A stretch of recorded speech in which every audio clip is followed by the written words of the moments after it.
the ordinary circumstances, too often the demons can deceive us into fantasizing about what is necessary for our spiritual growth, our encounter with God.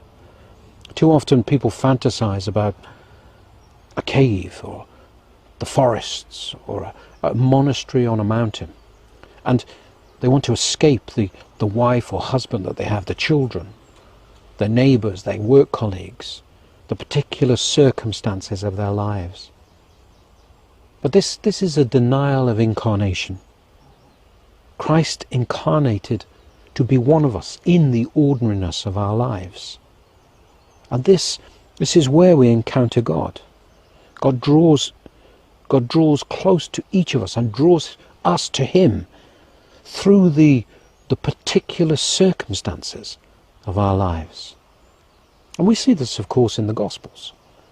The Magi who studied stars, they saw and were able, through their study of the stars, to encounter the newborn Christ. And the fishermen first called through this miracle of the great catch of fish from their boats. Let us think about that event first of all. First of all, St. Luke in the 5th chapter of his Gospel says to us that Jesus came and preached from the boat of Peter. We see here something of the generosity and the justice of God.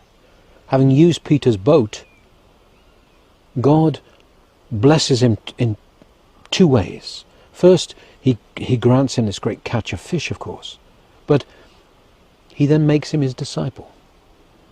He doesn't take something for nothing. He blesses in return. And St. Luke says that Jesus told Peter to put out onto the lake, into deep water. Peter, who was an experienced fisherman, who St. Luke says toiled all night without a catch. Along comes Jesus the carpenter and tells him to put out into deep water. What does Peter do? Does he draw on his years of experience and say, who is this carpenter to tell me, a fisherman, how to do my work? No. He's tired. He's toiled all night. But he's obedient to Christ. He puts out into deep water. We recognize here the obedience that we must have to the commands of Christ. We must allow our experience, our thoughts, our so-called worldly wisdom to prevent us from being obedient to Christ and experiencing the miraculous through this obedience.